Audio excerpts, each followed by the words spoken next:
Philippine volleyball. Watch your favorite volleyball leagues such as Spikers Turf, Premier Volleyball League, and the UAAP, all in one app. You can watch all these games and more live and on your preferred device. Download Pilipinas Live today from the App Store or Google Play Store and register for free.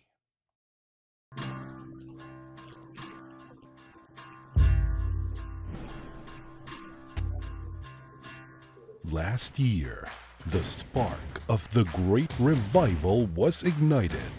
This 2026, the spark becomes a wildfire. Witness a bigger tour of Luzon 2026. 5 regions, 13 provinces, 14 grueling stages, local and international teams, 1 legendary title.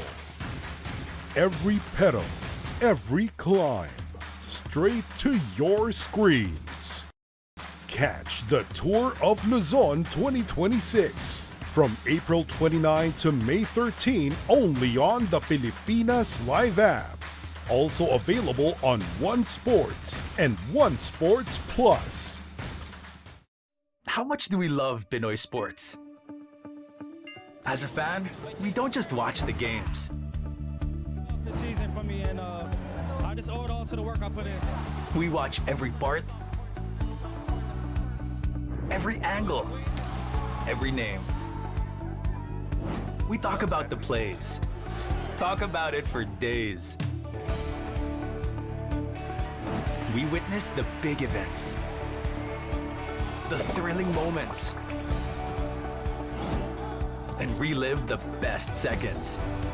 We cherish the fears, the tears, at syempre, the cheers. How much do we love Pinoy sports? With all our heart, all-out passion. All the time. All with Pilipinas Live. Ang app natin para sa sports natin.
Pilipinas Live is the home of Philippine volleyball.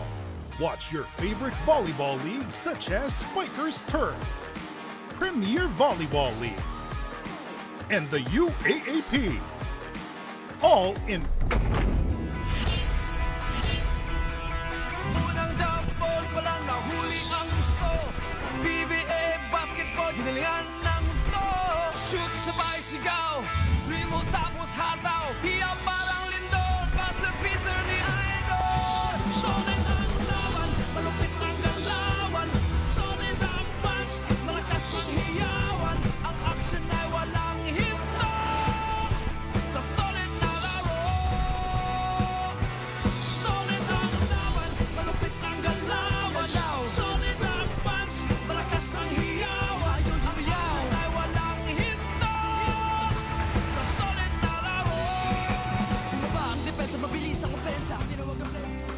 Mula sa lungsod ng Maynila sa sahig ng Ninoy Aquino Stadium, atid namin sa inyo pagpapatuloy ng PBA Season 50 Commissioner's Cup. We're right in the middle of the tail end of the elimination round. Etong Terrafirma holding on to the slimmest of hopes. They are still alive. Mathematically, still possible to enter the quarterfinals, but they will have to try and win the rest of their games. On the other side, the Macau Black Knights, our guest team para sa conference na to, maaga nang nagpaalam sa kanilang chance ang makapasok sa next round, but their pride is still intact. That's what's going to be put at stake here as these two teams go head-to-head. Hatid po namin yan sa inyo, syempre dito lang sa RPTV at sa Facebook page ng One Sports. Good afternoon to you, everyone. And my name is John Sulit with the Dean Kinito Henson, later to be joined by Miss Belle Gregory. Good afternoon, Dean. What's at stake here? What do you see in this game, in this battle between Terrafirma and Macau? Unang-una, magandang hapon po sa inyong lahat. Magandang hapon, John. Well, for Macau, late-blooming team ito. They have won 2 of their last 3 games, believe it or not. But their record, of course, is not too good. They have 2 more games to go. After this one, they play Phoenix. At ang Terrafirma naman, they have lost 6 in a row. Makikita po natin, very colorful ang ating team standings. Ginawa po ito ng ating TV5 and Signal production crew. Thank you very much, Randy Victoria. Yung green po signifies the top 4. Of course, those top 4 teams at the end of the eliminations, hindi pa po sigurado itong mga standings natin, but they will have a twice-to-beat advantage in the quarterfinals. And then the next 4 will have the twice-to-win disadvantage also in the quarterfinals. Now the red zone, those are the teams that will not be playing in the playoffs. However, as you mentioned, John, yung Terrafirma, buhay pa. Yung Converge, buhay pa. At yung Macau, at saka Blackwater, at saka Titan, sila po na-eliminate na because obviously they cannot reach 5 wins. They only have 2 wins. And yun po ang mga remaining games sila. You need to have at least 5 to have a chance of making it to the playoffs. Ang kaganda naman sa Terrafirma team, hawak pa nila ngayon yung tadhana nila, di ba? They can still win out the rest of their games and give themselves a strong chance. However, they did fall short against NLEX in their previous game. Well, they only had 9 points in the third quarter of that contest. At yung turnover sila, napakasakit. Perimeter points, 41-19. Also, a very bad situation for Terrafirma. However, meron mga silver lining that we always like to point out every time we talk about previous games. They were plus 10 in the rebounding department, and they also had 16 more free throw attempts than NLEX. So those are 2 things that Terrafirma might want to take into this game para meron naman silang mga positives. That's right. Well, ngayon naman tingnan natin yung performance ni Jeric Ahanmisi, who has been the main provider of points pagdating sa local squad netong Terrafirma. Hindi pa gaano katagal si Jeric dito sa kupunan na to. He's playing in his first season as a member of Terrafirma, but he has really stepped up to the plate. Yun nga lang against NLEX, he was a check man. Well, he's averaging 21.8 points this conference. Kanya low point sa kanyang journey this conference, yung laro against NLEX. But you know, just looking at his style of play, he takes 63% of his shots from the field from 3 and 4. And that's the reason why his percentage is quite low. Sa 4, he's hitting only 23.1%. Sa 3, he's hitting only 34%. But listen to this, John. Sa 2-point range, he's hitting 61%. What does that tell you? Baka naman dapat siguro mas maraming 2-pointer ang gagawin niya. Well, ito si Muba Ali, he's been trying to score from the inside. Yun yan sa 2-point range. Well, against NLEX, only 11 points. Ito naman, ang comparison parang night and day for Mubashar Ali. His first 3 games, lahat panalo yan ng Terrafirma. He averaged 36.3 points, 19.7 rebounds. And then the next 6 games, lahat talo for Terrafirma. Ang average niya plummeted from 36.3 to 18.7. Yung rebounding niya from 19.7 to 15.2. So what's going on with Ali? Okay lang kung maganda ang pinapakita niya, but if he's not able to show up like he did in the first 3 games, natatalo ang Terrafirma. Well, one guy na susubukan din ng Terrafirma na makakuha ng maganda production from is Maverick Ahanmisi. Si Mav na yung tumatayong veterano dito. This guy is a PBA champion. He's a proven vet. He's been around for a while, and he will be the anchor of this team. he's a chief stabilizer. Not only that, he makes it possible for his younger brother to get his numbers. But you know, in that game against NLEX, he had to step up offensively. Naka 22-point shot because yung kanyang kapatid was down to only 13 points. But you know, this guy, he's averaging over 5 rebounds a game, over 5 assists a game, averaging close to 30 minutes a game. So yung pinapakita niya on the floor for Terrafirma are really way above his usual numbers. That's right. And for more on Terrafirma, let's bring in Miss Bel Gregorio. Tinanong natin si Coach Ronald Tubit kung ano ba ang nabasa niya sa 9-point third quarter ng Terrafirma. Pagkatapos daw kasi ng first half noon, paglabas ng Road Warriors at nung nag-init na si Robert Bolick in the third quarter, nahirapan na silang makabawi.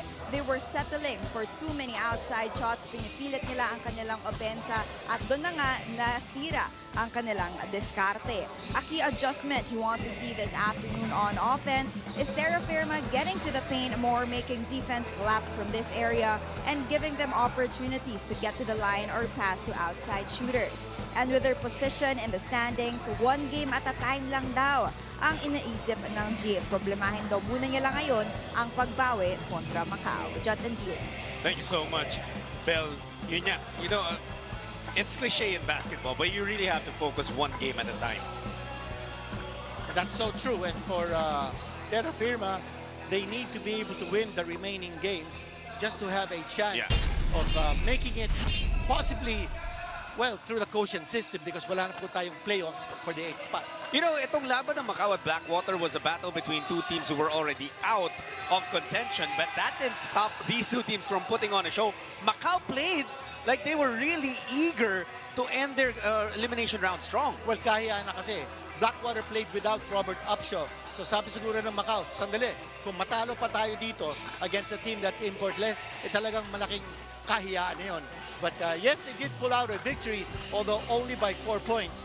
But for Macau, while they had glowing numbers in terms of perimeter points, and the other numbers that you see in your screens exceptional, yung kanilang 12 3-point connections, we also have to say that they lost the battle in turnover points, lost the battle in rebounds, lost the battle in paint points to the tune of 56 points to 78 sa kabila. So those are things that they really need to address. You know, dalawang panalo pa lang itong Macau Black Knights sa ating komperensya. But in those two wins, pareho yung nag-best player, it was Jenning Leong. When this guy is on, kapag tumama yung mga unang tatlong bitaw niya from the outside, he's bound to have a big night. Well, ako, ang feeling ko, ang takbo ng isip ni Jenning Leong parang Filipino. I mean, he lived in Los Baños from when he was 1 year old to when he was 17 years old. So he spent the formative years of his life dito sa ating bansa. And he studied at Brent. Ang kanyang kakampi was the team, sa varsity team ng Brent, yung anak ni Tim Cone. And so, you know, he plays like a Filipino. He shoots, I think, like a sharpshooter from the Philippines. But yes, Jenning Liu is a joy to watch. You know, he's a delight to watch because he's a tremendous attitude player. Well, one guy also na tututukan natin because from game 1 of Macau in the PBA, etong si Damon Chongqui already stole the show. Talaga nagpakilala. May flashes din ng pagka-Pinoy ito because size was never a hindrance for him to come up big every single night. You know, he's only 5'8", and he's playing in a conference where there is no height limit for imports. So we've got a lot of 7-footers. But yet this guy, walang katakot-takot. Even if you've got a 7-footer who's protecting the rim, papasok din yan si Chongqui because he likes to slash, he uses his quickness, and that, I think, is his biggest asset. Yung kanyang speed and his mobility. And last time out against Blackwater, that is a conference high para sa kanya. 30 points. You also remember that this guy was the first player ever to chalk up a triple-double sa EASL. Wow, and you know what? 30 points from Leong, 30 points from Chongqui. Naka-29 pa si Chow in that game. Oh, talk more about Macau later on, but for now, may kwento sa atin si Bel. Macau may no longer be seeing action in the next round, but a positive takeaway Coach Marcus saw in that victory against Blackwater is his men being more patient sa kanilang opensa, attacking screens and driving to the basket more. Laging inigiit ni Coach Marcus that their standings do not reflect the talent and potential of his men, lalo na they've been playing short-handed. At may pagbabago na naman dahil umuwi na si si number 48, si Mike Ochon Kong Lao, according to Coach Marcus for Business Matters. Pero nakikita natin sa ating mga screens na nakabalik na rin si Big Liu. So it will be 9 players available para sa Black Knights. Ngayon naman, kilalanin na natin ang ating starters. And guard from Quezon City, number 19, Paulo Hernandez. From Alcala, Pangasinan, the other guard, number 7, Jerry Messi. And forward from San Jose del Monte, Bulacan, number 26, J.M. Bravo. From Quezon City, the other forward, number 18, Gio Chu. And at center, number 21, Mubashar Ali. Head coach for Terrafirma is Ronald Dubin. And now here are the starters for the Macau Black Knights. At guard, number 2, Damian Chongqui. The other guard, number 7, Cheng Liu. At forward, number 3, Raymond Chow. Also at forward, number 77, Chen Lixing. And at center, number 14, Tony Mitchell. Head coach for the Black Knights is Marcus Elliott. Game officials are Bing Oliva, Aaron Trapario, James Miles, and John.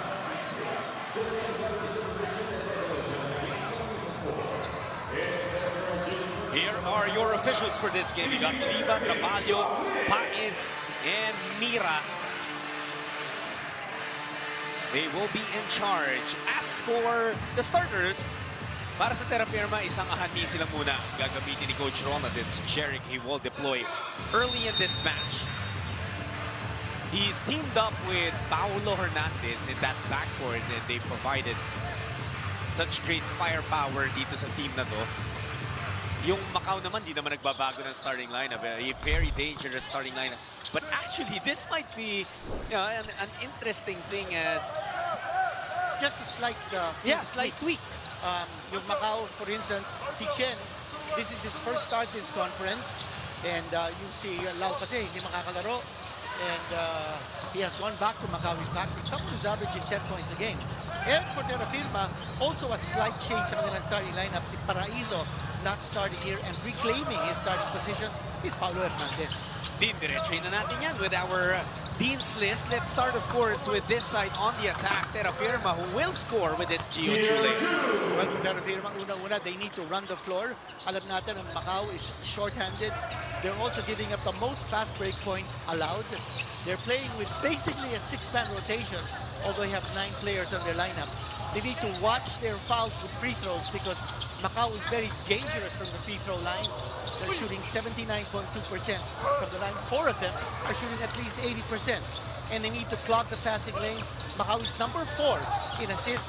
They've got 4 players who are averaging a total of 20 assists a game. Wow. And itong Terrafirma, nakauna na. Macau now trying to respond to what are going to be the keys for Macau in this game. Well, I think they need to slow down the tempo because they cannot afford to be engaged in a running game with Terrafirma. Slow down the tempo, keep the score slow because, you know, their last place in defense sa liga natin, they're giving up 112.5 points a game. They cannot afford to give up so many points. So slow it down, extend their movement to take advantage of the 24-second shot clock. They need to control the boards. Terrafirma is number 2 in rebounding sa liga natin. And also Tony Mitchell. Ito, kakascore lang ni Tony Mitchell.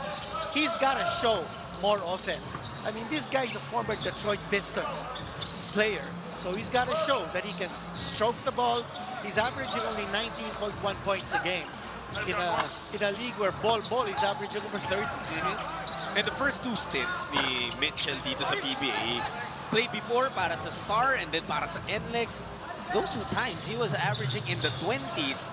So, this is the lowest average of Tony Mitchell in the PBA so far. Granted, of course, medyo tumanda na rin, but we saw flashes na kapag gusto niya din, nakakadiin pa itong si Tony. Oo naman. I think he needs to be more active in terms of demanding the ball, but you know, he defers kasi alam niya si Leong nandun, si Chongqui nandyan. But I think he really has to be more assertive, especially in this game against Terrafirma. That's gonna be 3 free throws for Hernandez na foul siya. taking a three-pointer. Alam mo kay Mitchell, kahit bumaba din yung points per game average niya, tumaas naman yung Tagalog words per game niya. Kasi ngayon pag nagre-reklamo sa referee, kuya na ang tawag sa mga referee. But hindi lang yun. I think to give him credit, he's also been doing his fair share in rebounding. About last game, he had 22 rebounds. Maski na nga 11 points lang ang na-contribute niya. But Paulo Hernandez naman, you know, he missed those 2 games. That sort of stymied his momentum sa conference natin. Missing his first free throw. Last time out against NLEX, hindi nga siya naka-score. But Coach Ronald giving him a shot of confidence that in spite of not scoring at all in their previous game, he got a start in this one. Hernandez, earlier, very early in his PBA career, parang fourth quarter man to, usually late in the game siya nakakapagambag. But I mean, if Terrafirma wants to keep their playoff hopes alive, they will need everyone to lock in for all 48 minutes of a ball game. Kung kailangan ng extra 5 or 10 or 15 minutes, they need to lock in for that as well. Gio Chu playing the fulcrum and missing, getting the foul there. By the way, nakita natin kanina, yung turnover against Tony Mitchell. Napasahan siya from outside. Nasa ilalim siya. He tried to get the ball with one hand. Hindi niya nasalo. It went out of bounds. Parang okay lang, baliwala sa kanya. And that's not a good sign. He's got to show that he wants to win this game. Chong Kui getting the pick from Chow. Shot here from the outside. That's a miss. Easy rebound for Ali. Boxing out Mitchell. Mitchell, di bumagawa sa depensa. And look at that stroke from Sherrick. Ang ganda rin kasi tingnan ng jump shot nito ni Jerick Hanmisi. And you notice he took that shot early. You know, Jerick shoots a lot of his shots over much bigger, tougher defenders. If he sees a smaller Chong Kui in front of him, he's gonna take that shot. Ay, totoo yan. Here's Ali taking a 3. It's a miss. You also notice in the last several occasions ng Macau, si Tony Mitchell is playing close to the basket. The previous games, he was waiting for passes outside. And to see Mitchell has the offensive rebound, he will not score. Another offensive rebound, he was blocked. Siya pa din na nakakuha. Chow open from the outside, still no go. But you like what he's doing, si Mitchell? He's now playing inside. You don't want him outside. You want him to help on the boards. You want him to get offensive rebounds. You want him to get second chance opportunities. Chu already with 4 points. Could this be his breakout game?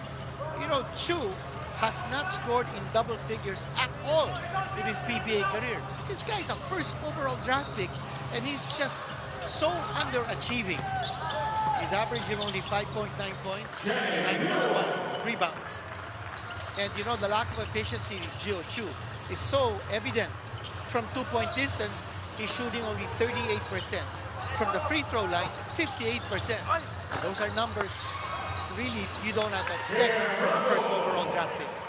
Well, eto si Bravo. He was a late pick in the recent draft, but that hasn't stopped him from making his mark here in the PBA. Chow blocked by Hernandez. Terrafirma on the run again. Here it is.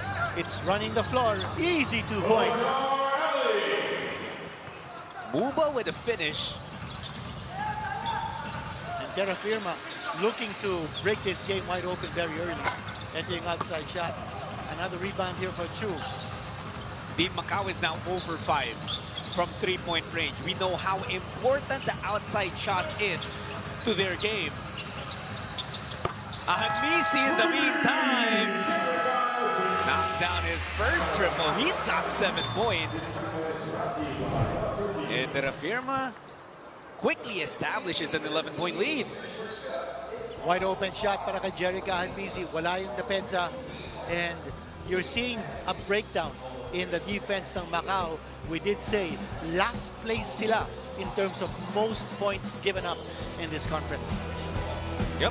And now we have a Terrafirma Timeout brought to you by Soler Online. Play the game your way on Soler Online Sportsbook.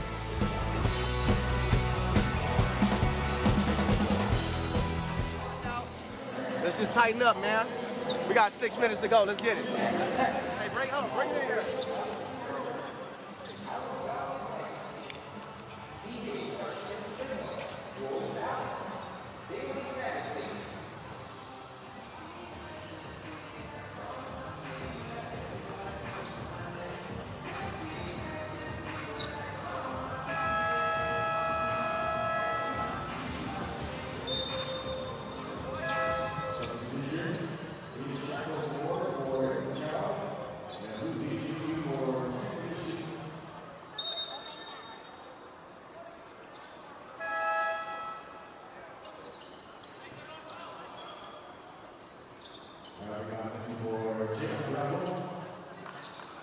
Kasalukuyang lamang ang Terrafirma 17, Macau 6. Laking panghihinayan daw ni Coach Ronald na hindi na ma-maximize ni Mubashar Ali ang kanyang laki.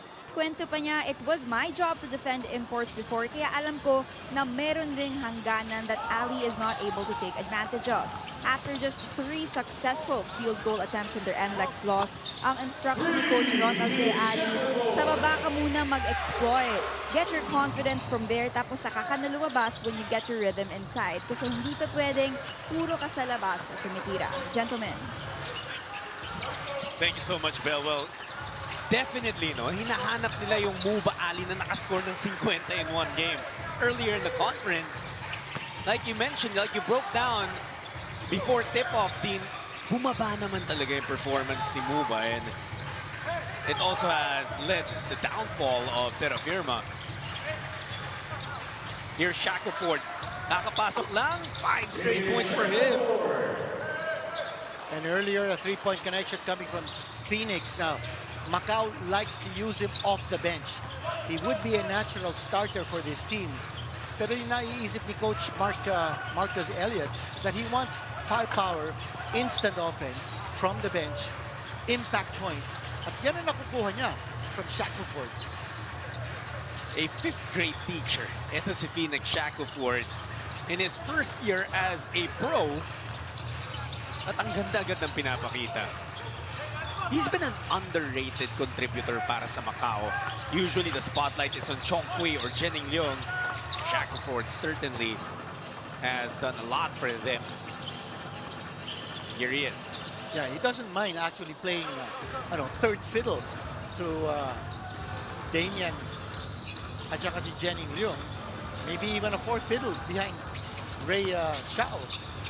Chao didn't get the pass on the roll. Good move by Shackelford. Oh, just couldn't make the shot. What a turnaround coming from Shackelford. Di lang pumasok. Ito na naman, yung slash. Parehong teams hindi makascore. Ito si Chongqui. Leong for 3. Wala pa rin. They've only knocked down 1 3-pointer. Here's Maverick Ahanisi. Tira ni Hernandez, wala. And that's going to be a foul on Big Lou. And I'm sure Coach Ronald is saying, look, if the other team is taking threes, it doesn't mean that you need to take threes also all the time. Ito makita natin, jockeying for rebounding position.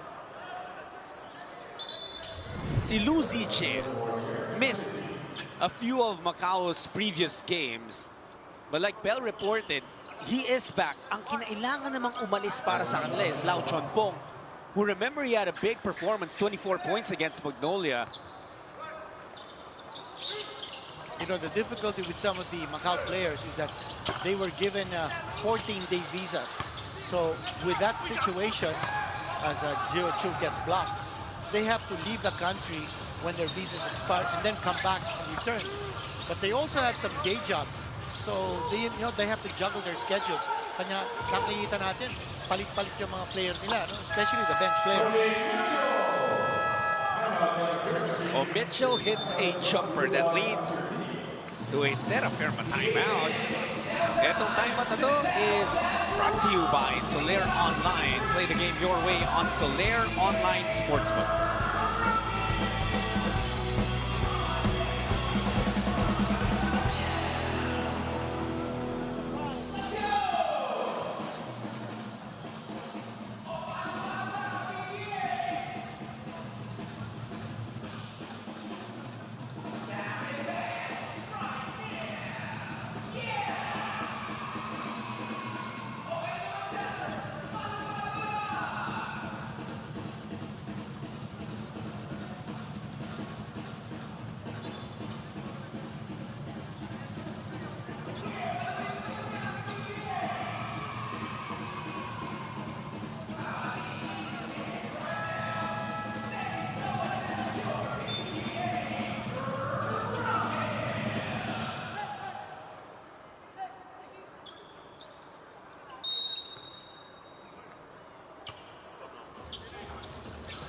Back inside the Nina Aquino Stadium, kasama niyo po kami, John Sulit, the Dean Quinito Henson, and Bel Gregorio, bringing you the action between Terrafirma and Macau. The Jeep currently ahead, pero unti-unti na bumabalik itong Macau. The Jeep actually led by 11 points earlier on. Black Knights doing a good job of moving that ball around. Nakaka-5 assists na sila. Tatlo lang ang Terrafirma and almost getting the shot to fall inside. Here's another possession for Macau. Shackleford. Bigay Mitchell. 5 to shoot para sa Black Knights. Chongqui knows it. He had to go but doesn't get the roll. Chongqui has been struggling, still scoreless. Pero mas struggle itong Terrafirma. They haven't scored in close to 4 minutes now. Brent Paraiso, usually a starter for Terrafirma. Now on the floor, here's Chu. That's one of the nicest moves we've seen from Chu in his rookie campaign. And I'm sure napagsabihan na si Chu, just like Mitchell on the other side of the fence. Mitchell's got to be more aggressive in offense. Ganon din si Chu. Sayang naman na kanyang height. Chongqui. Out to Mitchell. Long range doesn't work. That's a little bit farther from his comfort zone. Paraiso to the corner. Eriobu naglabitin. Wala. He's able to get the offensive rebound. Nahuli nga lang ni Mitchell. Macau on the move. Chongqui knocks it down. His first points of the game. That was a pull-up three-pointer in transition. But good defense on the part of Tony Mitchell. Nabasa niya yung galaw ni Eriobu. Eriobu, once he gets inside the paint, he's not going to pass that ball. Chu against Mitchell. Here's Paraiso. Jumper niya, hindi papasok. Scoring drought here for Terrafirma. Unti-unti Macau coming back. You know, we did hear Coach Marcus Elliott during the timeout saying, guys, we've got 6 minutes to do what we need to do before this quarter ends. It looks like they heard his call. Pag ganun yung mga huddle din, alam mo na the coach trusts that the players know what they have to do. It's just a matter of reinforcing. Parang gigisingin mo lang ng konti. Ito si Eriobu, and he missed again. But this Chu grabbing the offensive rebound. Paraiso wants it with Eriobu. Eriobu is gonna... Oh, yes, pumasok yung tira. And that's Kit Saldivar, usually an outside shooter, getting it from the inside. Nice pass coming from Eriobu. I've got 4 players from Terrafirma ready to check back in. Paubos na ang oras dito sa first quarter. The pass to Mitchell, clobbered by Zaldivar. Ito na, 4 ang papasok for Asandile.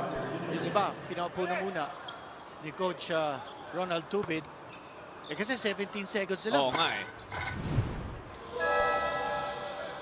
So, Terrafirma will wave off yung dalawa dun sa mga papasok. Sabi nga ni Dean kanina 4 eh. Pero 2 na lang ngayon papasok. It's Bravo and Ali.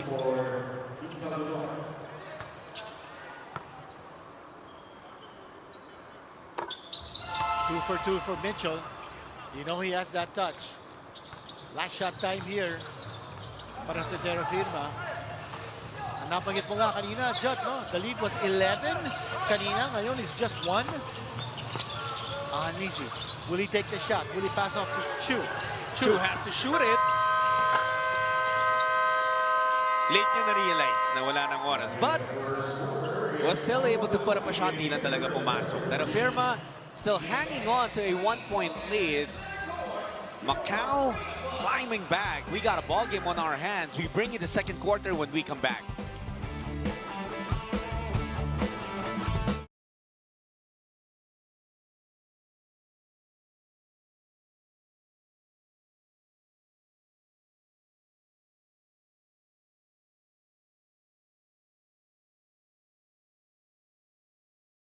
Ikaw ba, alam mo ang tap-tap send at gumagamit ka ba ng tap-tap send? Yes, tap-tap send ang ginagamit ko kapag nagpapadala ka sa Philippine. Kakapadala ko lang last.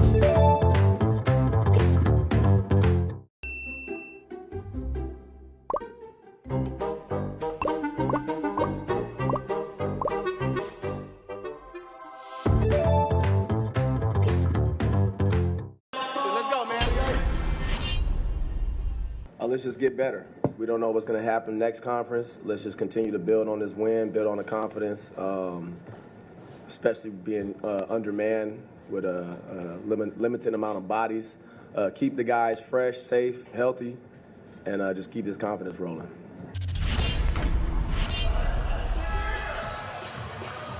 Coach Marcus Elliott, he had to step into this role midway through this conference. Pinalitan niya si Coach Garrett Kelly. And while he may be relatively new to this coaching role, that guy's a decorated player. He's won tournaments here in Asia as well, South in Asia, and actually also been named World Import MVP of the ASEAN Basketball League previously.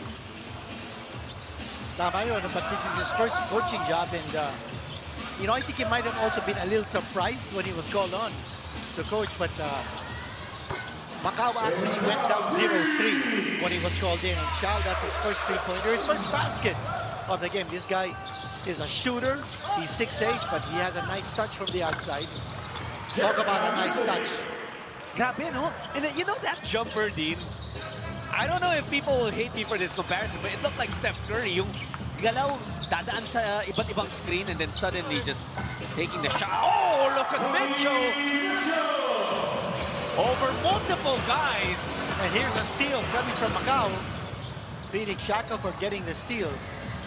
Grabe yun, ha? Two-handed slam dunk off the offensive rebound galing kay Mitchell. And that's a 4. Possibly a heat check. He was fired up from that jam he made. Oh, this score is tied and almost a steal here. Maverick from the corner. That's a 3. Pace is starting to pick up, Dean.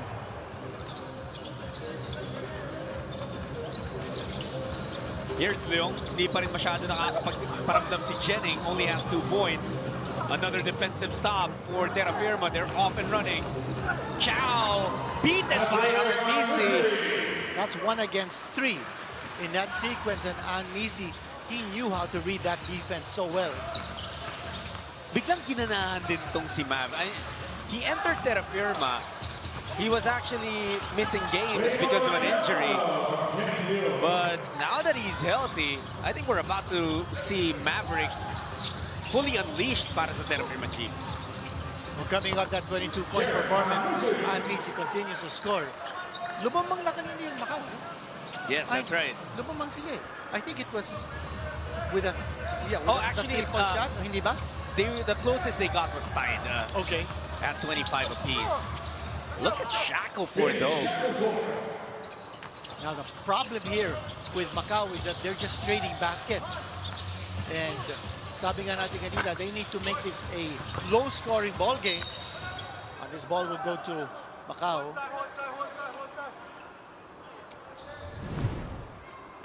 Here is a 3-point shot brought to you by Arena Plus Sportsbook. It was Maverick Anmisi na nagpakawala ng 3 doon. May 5 points na si Mav.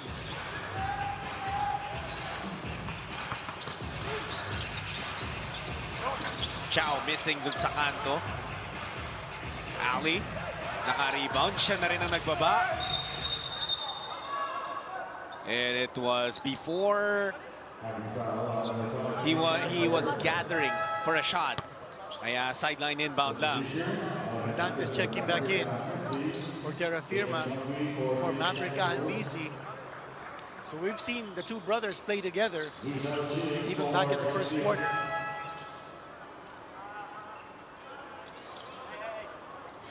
And big boy Umali is checking in for Gio Chu. Ang uwis ng katawan ni Umali parang aparador. Kanya ang tawag natin sa kanya, El Aparador. Bel, anong balita? Sa huling huddle ng Macau, Coach Marcus looked at Raymond Chow, telling him wala siyang problema with Chow going for outside shots, pero masyado raw siyang malakas at malaki to not attack Terrafirma sa defense. Bigyan naman daw nila ang kanilang mga pagkakataon to get to the free throw line. Meanwhile, for the rest of the team, they have to keep making stops and exert more effort in crashing the boards. Gentlemen. Well, thanks, Bel. etong Macau, we spoke about it. They rely a lot on their outside shot, but if it's not working, well, you really have to find other ways to score. That time, they tried to maximize the shot clock, but they couldn't get the ball to fall for the last second attempt. They got the stop on the other end. Yan ang kailangan ng Macau. They need to make those stops, and then they need to connect to the other end. At yung tira, oh, not a good shot to take there. And Misi looking to attack. Oh, Jerick shows us the lefty lay-in. And once more, slowing it down. Lima ulit ang laban ng Terrafirma. Nahirapan si Chong Kui kay Umali. Sa laki pa naman ni Umali. Here's Chong. Well, that's not going to make it. The defense of Hernandez din. Pinapahirapan ito si Damian. Here's Ali with a nice side-stepping move. He'll go to the line.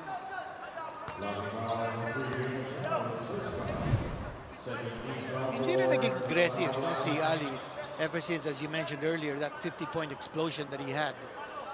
That was in his second game when Terrafirma beat Converge. But what a drop-off in terms of his scoring, especially during this 6-game losing streak ng Terrafirma. Ali missing the first one.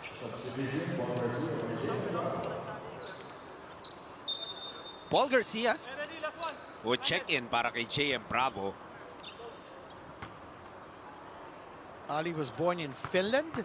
He played 2 years at Southern University. That's a Division I school. Then he went to play for an NAIA school, Florida Memorial. Then went on to play for several countries. Chong Kui. Labas kay Mitchell. Tony, he missed a couple of outside shots already, kaya nag-hesitate na doon. Chow got Umali on the fake. Look at that creative finish. Nice 7 move points. there. Yeah, a nice move by the big guy. Din yun yung sinasabi ni Bel kanina, di ba? Coach Marcos wants to see Chow attack a little bit more. Yeah, because he has the ability to do that. But he also likes to take the outside shot. And to see Chow going up against Ali. Napayungan ang dalawa. Si Mitchell. Now Chu had to create something at nakahuli pa ng foul. So Ju Jiaojing will be at the line for 2.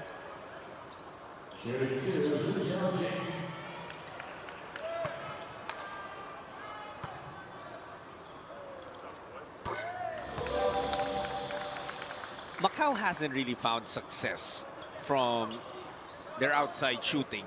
Yung main thing that usually powers them when they go on big winning, when they go on wins, but they found a way, Dean, to stay in step with Terrafirma. Well, they're playing tough defense, that's for sure. No? Terrafirma's been missing shots, and that's a very good sign for Macau Black Knights.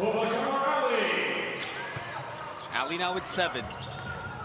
Ang Terrafirma is shooting just a little over 40% from the floor. That's keeping Macau in striking distance. The lead is just 4. That's going to be a 4. Chow what a 4-point shot coming from Chow. I didn't expect that, but the big guy stroking it from 4-point distance. And now the score is tied again.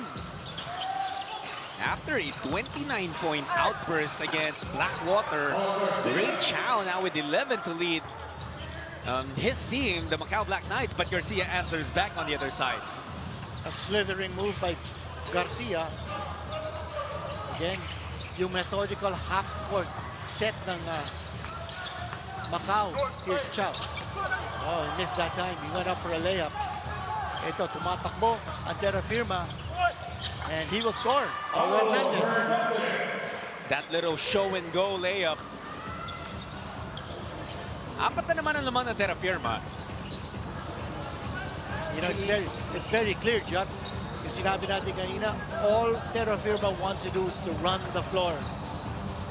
Hindi nakakababa sa depensa ang Macau because they're so used to a slow down type of game. One-on-one. Chongqi. Chongqi not making that shot. He had a jump, but Jerry got missing that time. Kadalasan din pagkalaban to Macau teams try to run because they know that the Black Knights don't really use a deep rotation. Exactly. They want to wear them down. Ito, offensive rebound and a putback galing kay Ali. Kanina lamang, that was tied at 37. Chongqi. Now it's with Ju. Ball reversal to the left side. Nothing much happening on offense, so Chow had to create for himself. Parang biglang tumigil gumalaw yung opensa nitong Macau. And that's because they're slowing it down. So they're trying to conserve their energy. Problem is, if you're not moving, mas maganda ang depensa papakita ng Terrafirma. Well, the Jeep still ahead by 6. We have a timeout brought to you by Solaire Online. Play the game your way on Solaire Online Sportsbook.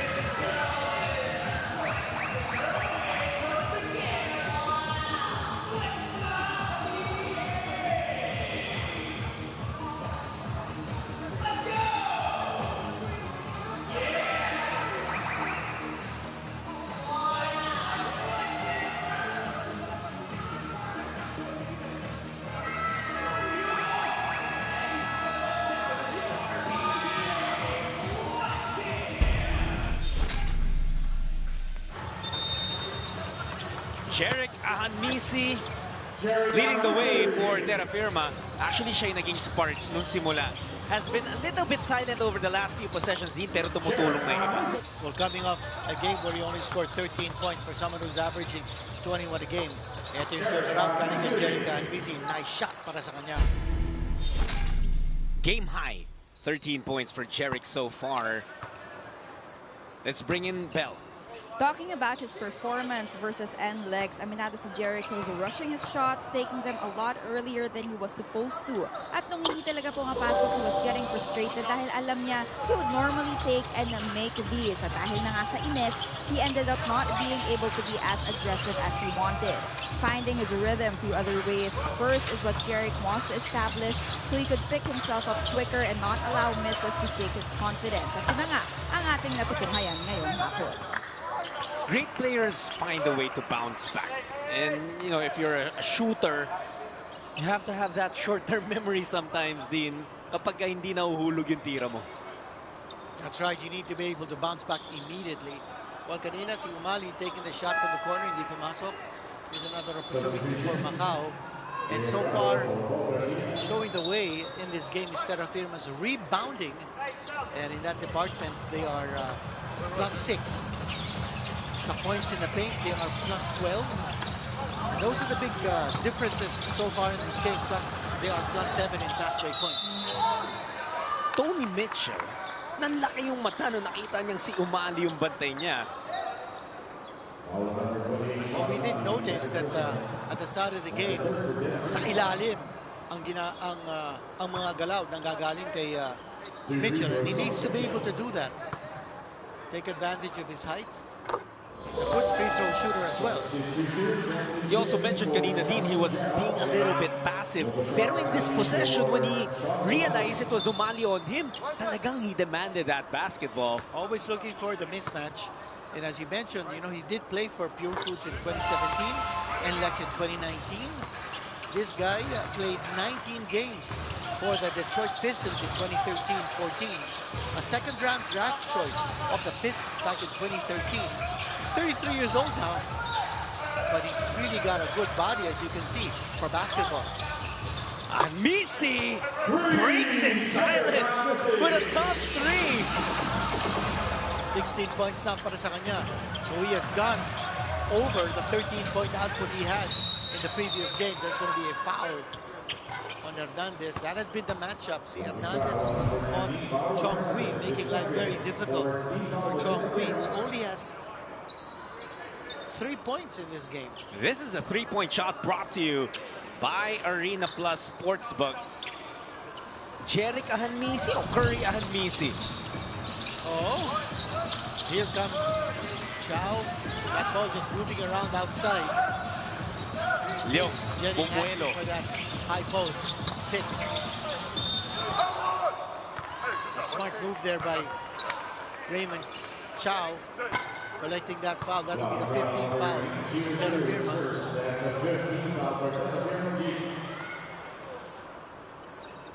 Chow has been very offense-minded. 12 points. He matches the total of Tony Mitchell on the Macau roster. Born in Sydney, played in Australia, and this is actually his second stint in the PBA. You remember he played for the Eastern team last season. Siya lang yung umulit din eh. Siya lang yung tumawid from Eastern, now with Macau. He averaged 8.7 points for Eastern in that PBA conference last season. Muba could not control that pass, but it was deflected, so it's gonna stay with Terrafirma. Pero may timeout muna tayo. It's Terrafirma in charge, 46-42. This timeout brought to you by Solaire Online. Play the game your way on Solaire Online Sportsbook.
Ray Chow, like you said, Dean, he's turning it on here, leading his team with 14 points, and he's bringing the momentum na nakuha niya when he scored 29 in that win over Blackwater. Not a bad performance for Raymond Chow so far in this game. Chow is 6'8", he's 28 years old. As we mentioned, he was born in Sydney. He actually played 3 years for an NAIA school in Florida College, where he'd never averaged in double figures, but he's a player who's played in Australia as well as in Hong Kong. Good to see him, improving in his craft. I think his three-point shooting has been a major improvement. Oh, that's travel called on Leong. Not taking too many steps. He was also bumped along the way, so that cost him to take that extra step. Now they're talking to the referee. Well, they can challenge it if they want to, yeah. They certainly can. That's a call. Di naman i-challenge ni Coach Marcus Elliott. Just going back din dun sa pinakita ni Ray Chow in their previous game. Alam mo, sayang. 1 point na lang. He would have been up to 30 points, and that would have made it 3 guys in 30. I don't know if that has ever happened in the PBA. Well, that can happen in Macau because very short-handed sila and they rely on just a few players. Look! Suspension in mid-air. A very rare transition attack coming from Macau, pero naka-score sila. Dalawa na lang itong hinahabol nila. Chu going to Bravo. Inurong lang si Leong. Nice drive down the baseline. And the guy who initiated that was Chu, with a pass coming from the middle area. Oh, what a shot. Di maganda yung release nun. Wanted to go for a 4. You That's did gonna be a 4. Oh, got it again! Whoa! And the score is tied! Can you believe it? That's the third tie in this ball game. Pangalawang 4 na yun ni Ray Chow. But he could not stop Hanbisi, who gives the lead back to Terrafirma. Ngayon nga pala, kailangan nga pala natin i-specify kung sinong Hanbisi. Dahil nasa sahig pareho. It was Jerick with a tough shot. He has 18 points. Chow again. He'll try again. My Defense in the goodness! depth. The guy has a hot hand. And this time, Macau was taking over the lead. Just as this half is about to end. Ito naman ang sagot ni Ali. Hindi pumasok. Macau on the attack. And that will be a foul on Maverick Hanbisi. First taste of the lead by Macau. Look at this. I think ito yung pangalawa eh. The first of the back-to-back. And then hinanap siya ni Shackelford. It was Ray Chow practically saying, practically telling Gio Chu, have you not learned your lesson? I just hit one from here. Yun nga lang yung free throw ni Leong Mintes. And Chow, by the way, before this game, shooting 25% from 4. Here's 1 out of 2 for Jenny Leong. He doesn't usually miss from the line. He's an 80.4% shooter. Only a 30-second stoppage ang ihingin dito ng Terrafirma. They lost the lead very late here in the second quarter. The reason for that is Ray Chow's explosion. Back-to-back fours. By the way, mga kapatid, abangan ang mga pinakabagong programa ng 105.9 True FM. Mas pinaagang balitaan kasama ang Balita alas 3 at Good Morning Bayan sa hapon at gabi naman ay bago makakasama si DJ Macarena sa LSS at True Confessions with DJ Tony and Labo Ching. Simula na ngayong Lunes, May 4 sa 105.9 True FM. Dito sa ating second quarter, lilima lang ang nakaka-score for Macau. But that's not a problem because it is Chow who has exploded here. All of his 22 points coming in this quarter. Wow. Hindi ka naka-score yun ng first quarter.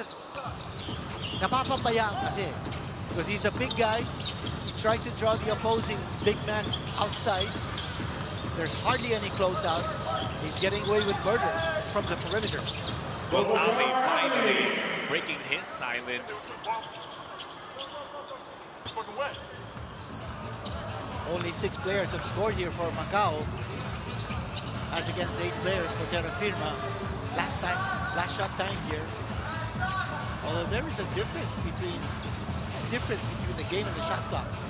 Meron pa mga about 4 seconds between those two clocks. Here we go. Shackelford, step back 4, no good. Hanbisi, nakitang may oras pa. Munti ka magawa, nabigay kay Chu. Gio takes it, makes it. Gio Chu with a big-time shot. That's 8 points for him.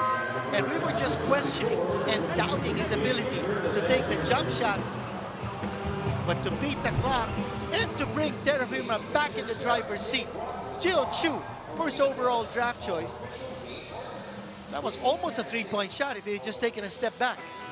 You know, he had options to pass, but he was that confident in his stroke. And just in the nick of time, binigay niya yung lamang sa Terrafirma. They go up by 1 point, 54-53 at the end of the first half.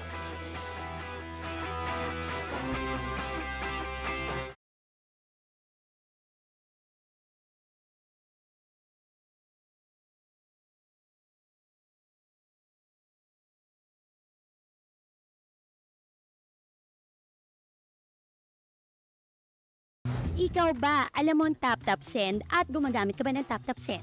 Yes, tap-tap send ang ginagamit ko kapag nagpapadala ka sa Philippine. Kakapadala ko lang last.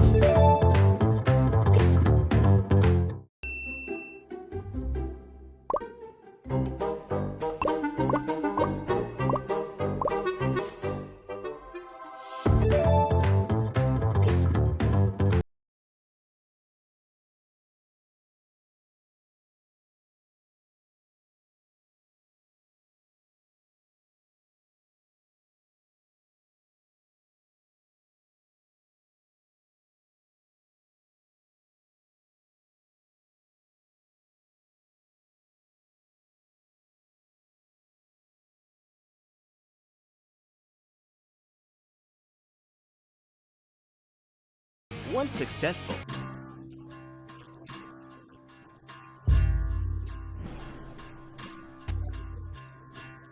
Last year, the spark of the Great Revival was ignited.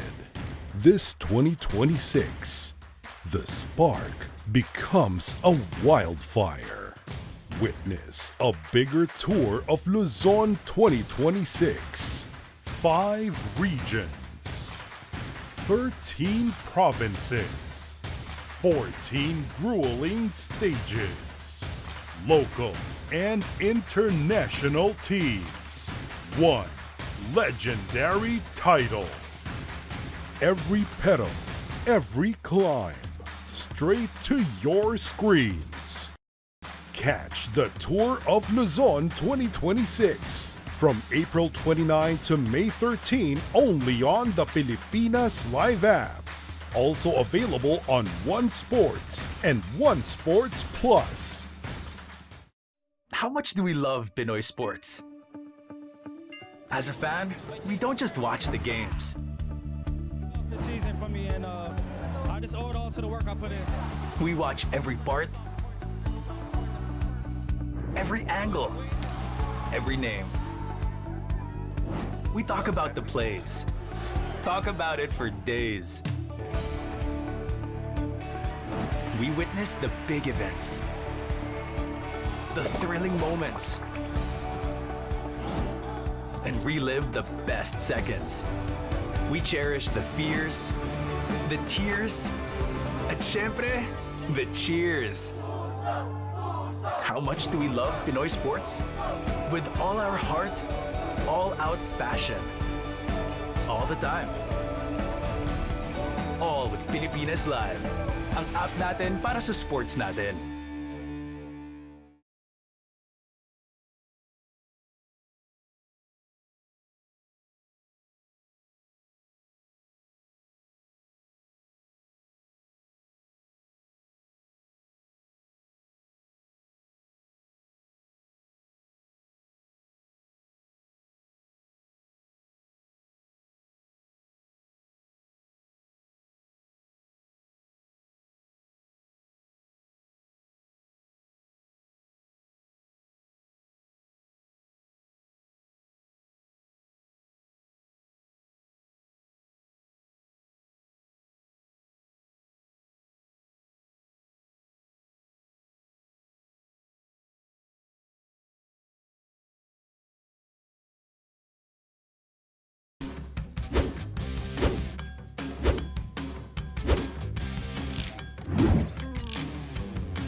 Pilipinas Live is the home of Philippine volleyball. Watch your favorite volleyball leagues such as Spikers Turf, Premier Volleyball League, and the UAAP. All in one app. You can watch all these games and more live and on your preferred device. Download Pilipinas Live today from the App Store or Google Play Store and register for free.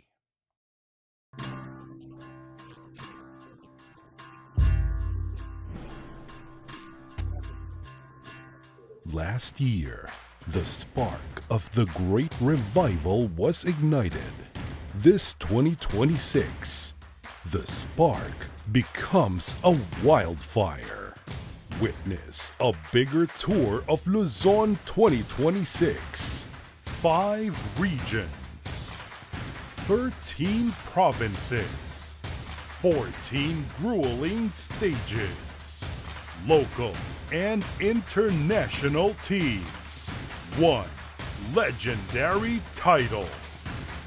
Every pedal, every climb, straight to your screens. Catch the Tour of Luzon 2026 from April 29 to May 13 only on the Pilipinas Live app. Also available on One Sports and One Sports Plus. How much do we love Pinoy sports? As a fan, we don't just watch the games. The season for me, and I just owe it all to the work I put in. We watch every part, every angle, every name. We talk about the plays. Talk about it for days. We witness the big events, the thrilling moments, and relive the best seconds. We cherish the fears, the tears, at syempre, the cheers. How much do we love Pinoy sports? With all our heart, all-out passion. All the time. All with Pilipinas Live. Ang app natin para sa sports natin.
Pilipinas Live is the home of Philippine volleyball. Watch your favorite volleyball leagues such as Spikers Turf, Premier Volleyball League, and the UAAP. All in one app. You can watch all these games and more live and on your preferred device. Download Pilipinas Live today from the App Store or Google Play Store.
We're coming to you from the Ninoy Aquino Stadium in Manila on this lovely Saturday.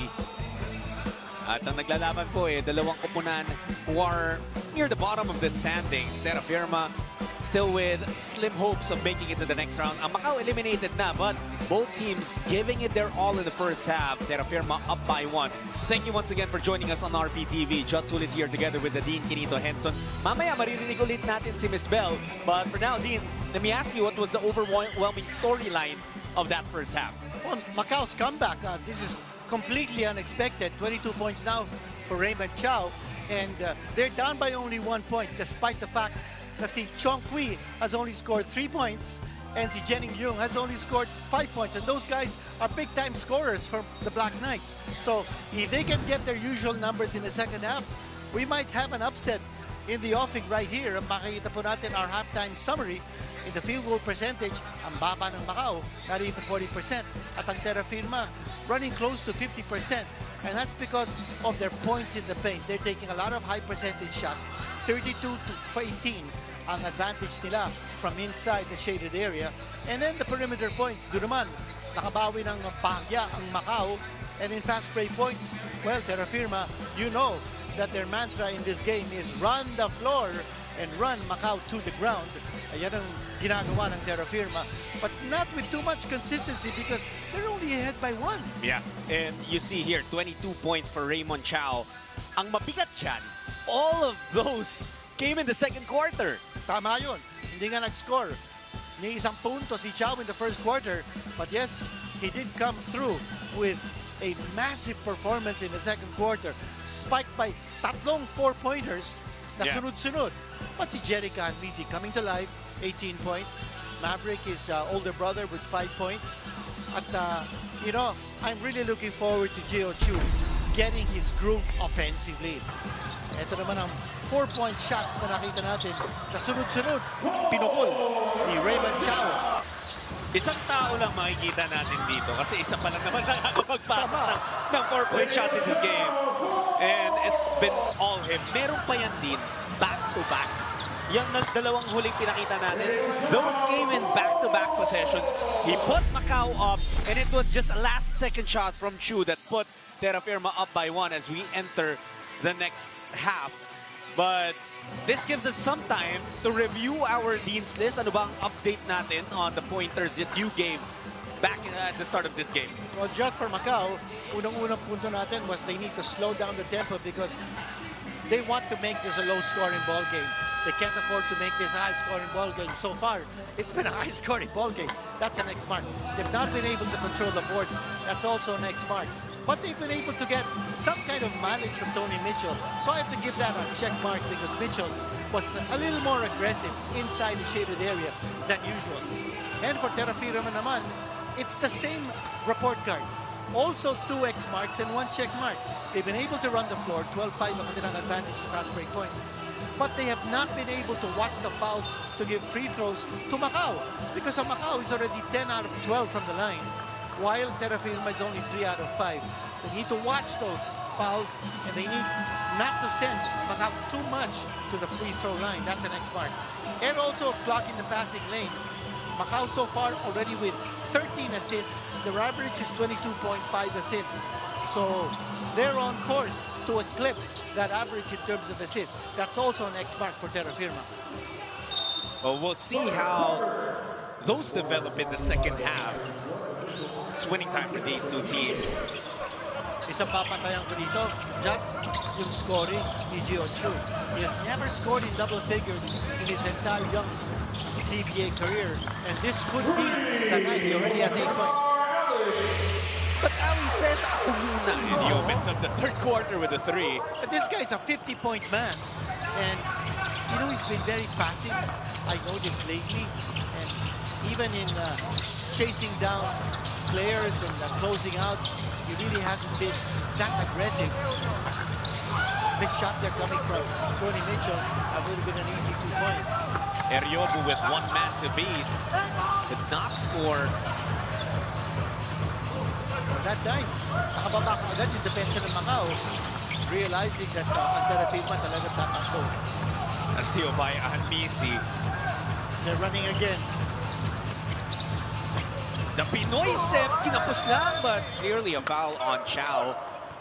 Natawa na lang sila ni Ali because braso na lang yung naabot ni Ray.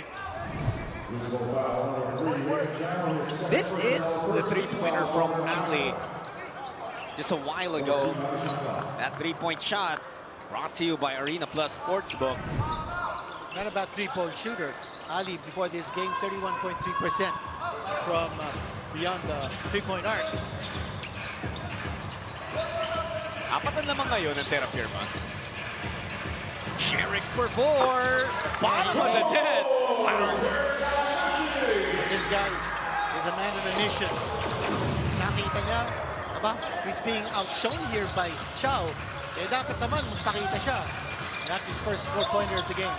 And that's that guy, Jerick Hanmisi, is the reigning three-point king of the PBA, so you gotta pay some respect. For sure. But Jenning Yung only had 5 points at the half. Now stroking it and getting the shot from the side. Good deflection mula kay Chong Kui. Ito din, no? That's a four-pointer with a lot to spare. Yung tira ni Jerick. Alam mong hirap din kasi minsan to close out all the way to the four-point shot. Lalo na ang Macau Black Knights in the previous tournaments or previous leagues that they played in, wala namang four-point shot. Easy 2 points galing kay Ali. Just a nice twirl. Oh, and Mitchell finds an open lane. Binawi ka agad ni Mitchell. Kung tiniraan siya ni Ali kanina. Ito si Ali gusto bumawi. That body of Raymond Chow made it difficult for Ali to get it. Oh, that's a wide open. And there it is. Yeah. Kasi may ikot ang bola that time. They brought the ball over to the strong side. Wide open naman si Ali on the weak side. Dunk for a dunk, din. Yung nangyaring palitan doon. And it's turning out to be a very entertaining game. O eto, ipasok natin si Belbel. Ano ba pinag-usapan itong dalawang teams at halftime? Jot, hindi nagustuhan ng Terrafirma coaches how close they allowed Macau to be after the first half. According to Coach Jeff Napa, masyado daw mababa ang kanilang energy in the first 24, lalo na mula sa kanilang second group. Ayon naman kay Assistant Coach Raymond Sionco, they instructed the Black Knights to cover Terrafirma's big guys better inside the paint. Their chances in defense must also be tightened, and they want to throw different looks at Jerick Hanmisi, who's been giving them so many problems until now, gentlemen. Well, now Mitchell, very upset. He's working hard. Yep. He's working hard. Nakikita natin. Alam mo, tama rin yung na kwento ni Bell na hinihinga ng energy ng coaching staff ng Terrafirma yung Jeep, because that's what they brought here in the third quarter. Pero sumasabay naman itong Macau din, with Tony Mitchell providing the spark underneath. There's a foul on Chong Kui. Ito yung napakagandang pasa. Watch it here. This is this time for Ali on the pass coming from Eriobu. Etong mga player na Macau, kapitbahay nila tong si Eriobu because Joseph Eriobu was born in Hong Kong. Also played for Eastern but not in the PBA. Doon sa Hong Kong, naglaro to si Eriobu. Kasi born in Hong Kong, so he can play as a local, not as an import. Cha with a rebound. Chong Kui, hindi pa masyado nagpapakita ito in terms of offense, only 3 points. He's trying now. Jenning is gonna go to the line. That's an attempt from 3-point distance. Nanginayang Cebu dahil he really clipped Leong taking that three-pointer. But the thing din about Jenning Leong, kung napanood mo talaga yung dalawang panalo ng Macau, you'll be worried about his outside shot. You'll close out aggressively on him. He's got a nice touch, a nice stroke. And, you know, I remember when we were talking with Jenning, sabi niya when he was playing at McGill University, he and his older brother had a chance to play pickup games with another McGill University graduate, Sean Anthony, the Canadian. And of course, Jenning Leung's mother is Canadian, si Debbie Cook. His father, a rice scientist, he has passed away. Si Hei Leung. Here's a steal. A little sloppy here. Terrafirma's handling. They go inside to Mitchell. And Tony likes that matchup against Chu. No problem against Gio Chu. Might be a different story if it was Ali defending him. Here's another steal. Agaw itong Macau. Lumalaban. And they're scrapping.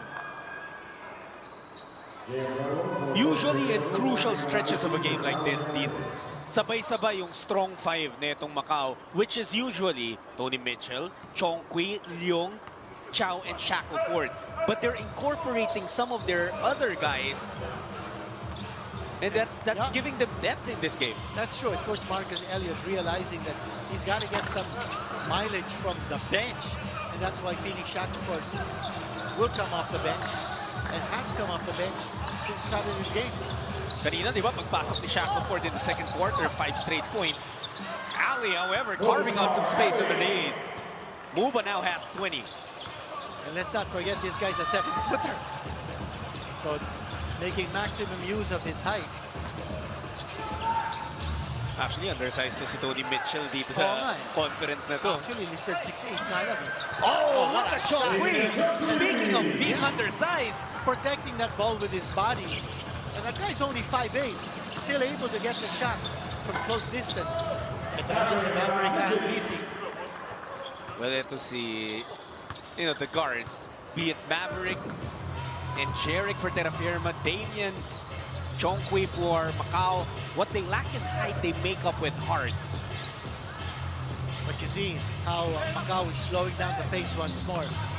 They don't want to get engaged in a shootout. Ito parang kitikiti si Chong Kui. And, missed the shot there, but Raymond Chow is going to go to the line. His first points coming up here for him after a 22-point explosion in the second quarter. And nakakagulat, Judd, nung naglaro siya sa Florida College in the US, he averaged 4.2 points in his first year, then 3.8 points, then 4 points. Never averaged in double figures, but Odino is showing what he can do offensively. I remember back when he was playing for Eastern last season, there were games na rin na ginulat niya yung mga kalaban that over the Hayden Blankleys and the other big guys of the main men of Eastern back then, etong si Raymond Chow yung gumawa. So a capable contributor for sure. And of course, in the previous game, he scored 29 points. Nice cut.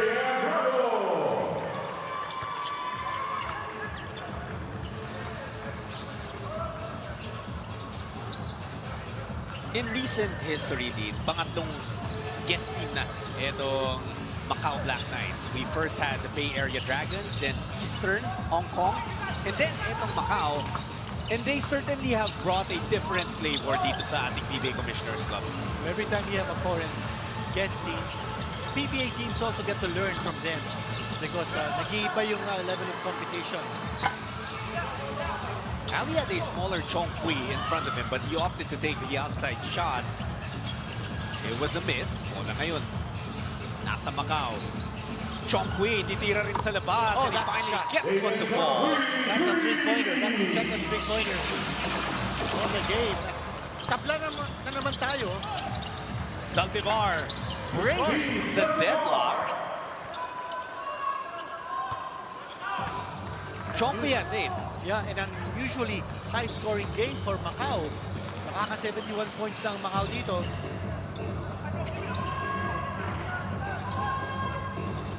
Chong Kui looking at drive against a 7-footer. Now up against Jerick Ahmisi. Oh, beautiful pass. Hindi lang nasa low. But Macau still has possession. Naubos na yung oras. And a timeout will be requested here. This timeout is brought to you by Solaire Online. Play the game your way on Solaire Online Sportsbook.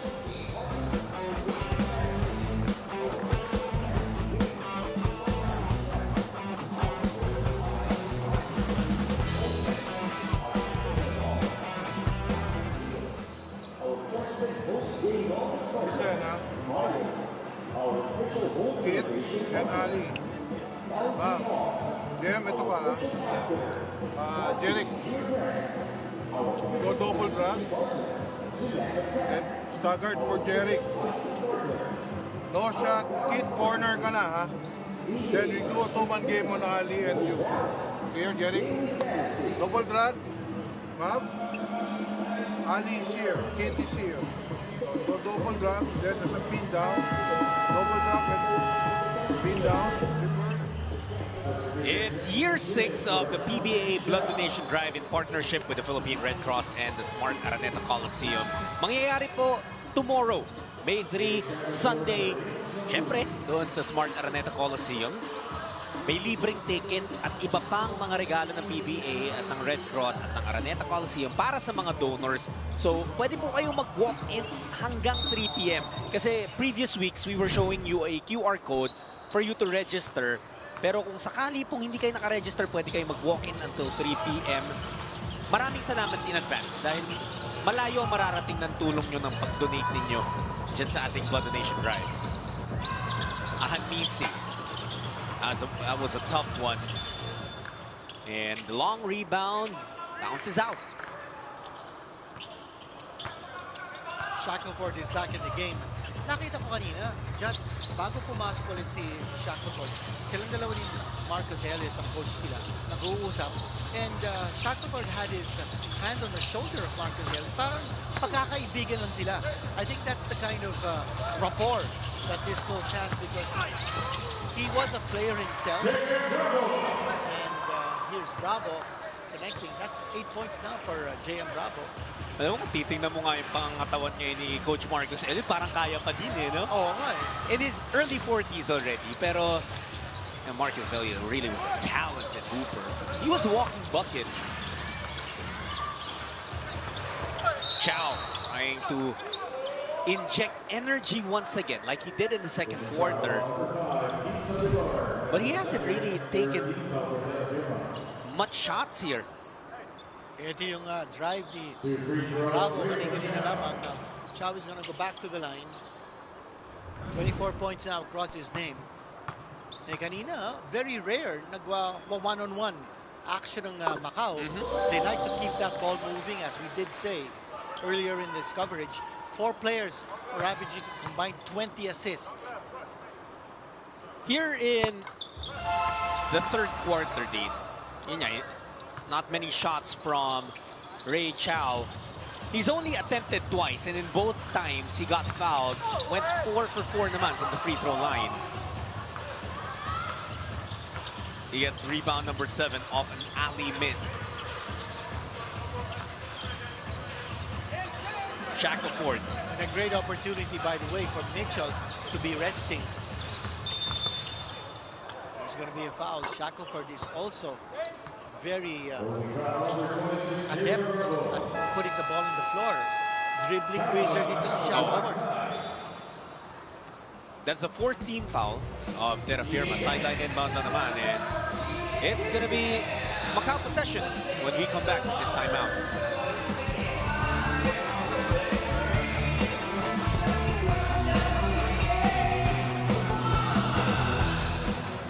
Get all the rebounds you can.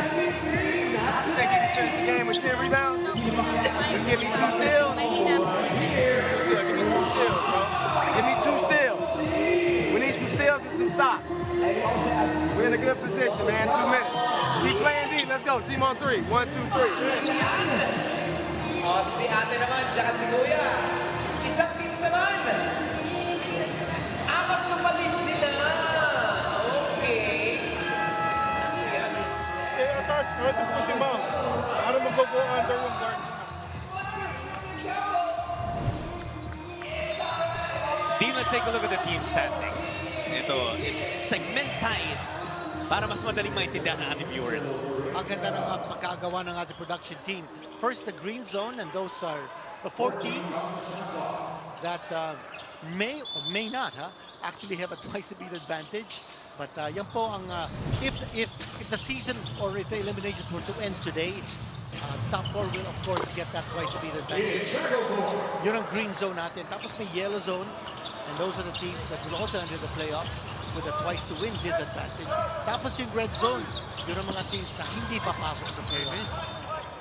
So nice to see that kind of presentation because klaro-klaro kung sinong papasok sa playoffs at kung sinong hindi. Of course, in those standings, nakita natin, the last 3 teams no longer have a chance to make it to the playoffs. Well, of course, later we have another game to bring you. It's going to be Converge versus NLEX. Mamaya po, do or die na ang Converge. Because if they lose later, the best they can do is end up in a tie with other teams na natalo sila against. And quotient system will come to play. So walang playoff for 8th place. No? That makes the elimination round more interesting. Kasi kailangan maaga pa lang makapagpundar ka na ng mga panalo, which is what happened to Terrafirma. That's why despite losing a number of games consecutively, they still hold a slim chance of advancing to the next round. And that's why it's a must-win, mamaya. Score is tied. What a game this has turned out to be. Zaldivar from the corner. He has a shot. He pumasok and Mitchell continues. And si Mitchell pala is back already, but he was not there to try to get the rebound at layo niya. Terrafirma's foul. I think Tony Mitchell was initially confused. Akala niya sila yung natawagan ng foul. He was actually trying to close out sa kanto eh. Kaya akala ko nga, wala pa siya sa loob eh. It was Big Lou. Lou Jije, who was called for a foul. Oh, sorry, it was Lou Jije na na-foul ni Mubashar Ali. So that's why it's Macau possession.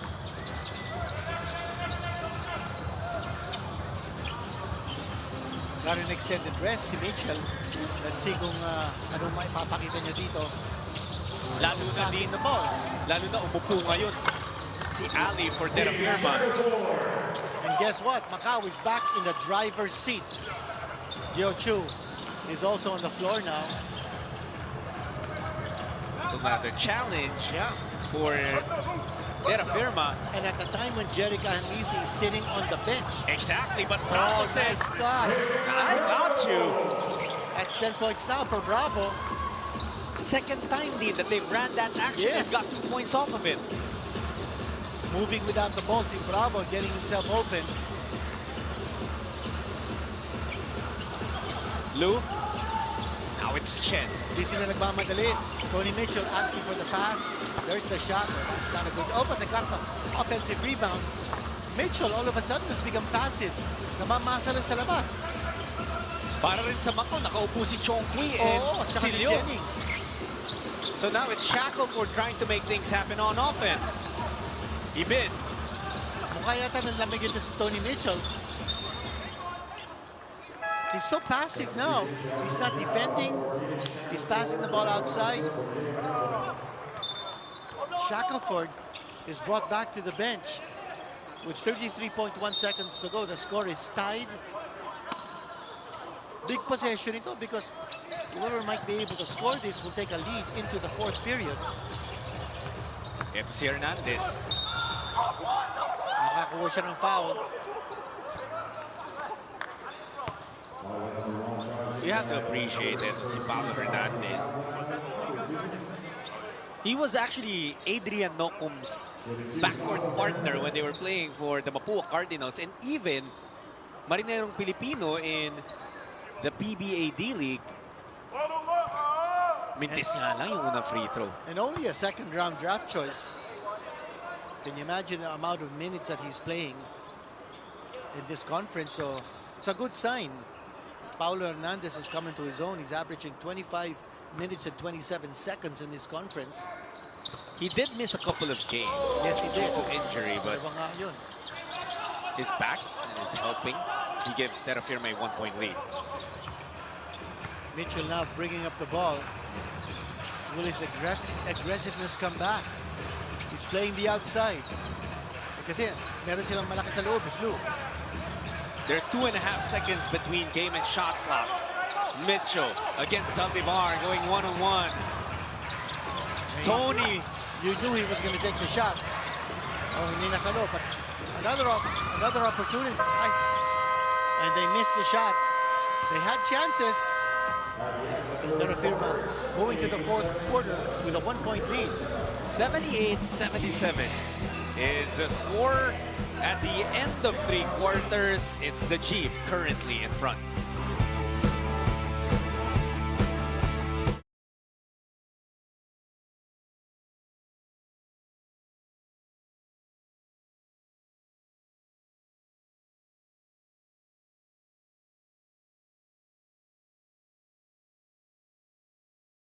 Ikaw ba, alam mo ang tap-tap send at gumagamit ka ba ng tap-tap send?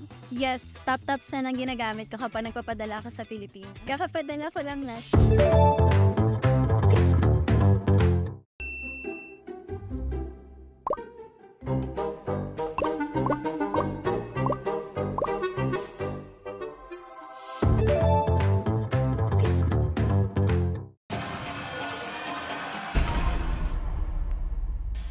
Pag-usapan natin kung ano nangyari in the first 3 quarters of Macau versus Terrafirma. Points in the paint has been a factor, a department that has belonged to the Terrafirma Jeep, but Raymond Chow has stroked it from the outside. He had 22 points in the second quarter alone. Ito nga, yung sinasabi natin kanina, points in the paint. Terrafirma is a plus 22 in this department. Alam naman natin, Macau likes to rely on their outside shots. As for the import matchup, well, these two imports have tried their very best to do what they can to impact this game. A big double-double already for Muba Ali. Parang papunta na rin doon din ito si Tony Mitchell. We want to see a little more aggressiveness on the part of Mitchell. In that third quarter, naging passive siya, no? Si Mitchell scoring 6 points in that third quarter. Now here, as we start the fourth period, wala si Chong Pui sa loob, wala si Jennings Yung, wala si Shackelford. And here's Jeo Chu, and he will now break into double figures for the first time in his PBA career. That's 10 points now for Chu. Ano yung hinihintay natin? Could this be a sign of things to come, di ba? Well, I'm sure Terrafirma is hoping. Look at that, the quarter scoring. It was really that first quarter lang kung saan naghiwalay, with Terrafirma having one more point, 21-20 over Macau. Oh, it's been close. Ito, nag-pump fake muna si Gio Chu, still asking for the foul. Ang laki niya, no? Yeah. This guy's a big boy. So ito yung sinasabi dito team. First time to reach double figures. Paolo Hernandez called for the foul. That's a push. Pang-apat na ni Hernandez yan.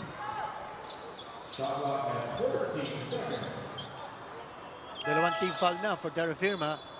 Maverick is checking back in. How big of a risk is it for Macau team to not have Shackelford, Chow, Chonky, or Yung on the court at this juncture? I think pinapacing yan ni Coach Marcus Elliott, and I'm sure he's spoken to his guys. He's allowing some of his reserves to do what they can. Ito, another offensive rebound and another chance for Macau. And the players on the floor are really not shooters. Chow had to make something happen. Walang tinamaan yung tira niya. Yun ang hindi ko maintindihan. You know they've got non-shooters on the floor. Sila nagpapasahan. Hindi nila pinapasahan si Mitchell. That's the guy who can give them points. I think Mitchell also, as I mentioned, he's turned a little passive over the last quarter, and he has to make himself available naman. Kung nagpapasahan yung mga kakampi niya, he's got to be in the picture para makakuha siya ng bola. And easy. Brothers are now on the floor together. Zaldivar, wala. Oh, what a nice follow-up shot. Bravo now with 12 points. You know, it's not just the scoring that's missing for Macau on the court right now. It's their size as well. It's taken a hit with Chen and Ju and Chow all sharing the floor at the same time. And how much longer will the key players of Macau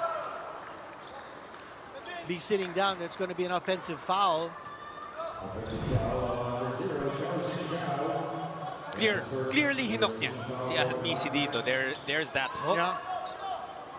And that was the call. 10 minutes to go here. Still no sign from Macau to bring back Chow, Chong Kui, and Jenning Leung, as well as Shackelford. Those are 4 key players. Yeah. And look at Gio Chu now with 12 points, continuing to pile up the points.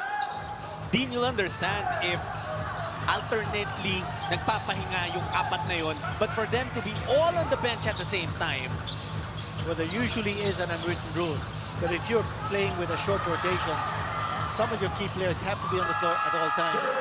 Here's a steal, an easy transition basket for Jerry Ahanmisi, and now the lead has ballooned to 9 points.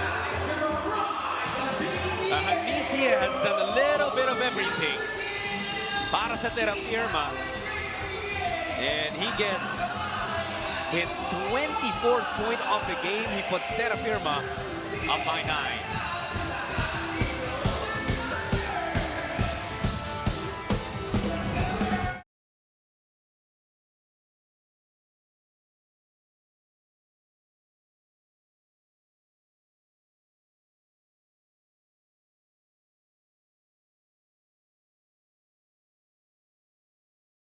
Ikaw ba, alam mo ang tap-tap send at gumagamit ka ba ng tap-tap send?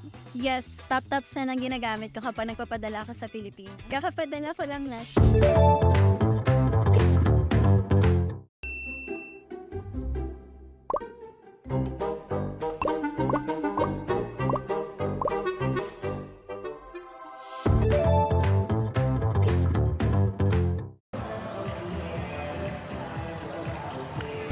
Let's take a look at the highlights of Gio Chu. Sabi nga ni Dean, first time umabot sa 10 puntos itong number 1 overall pick. Baka mag-double-double pa yan, Dean? Pwede. He's a surefire candidate to be our best player of the game.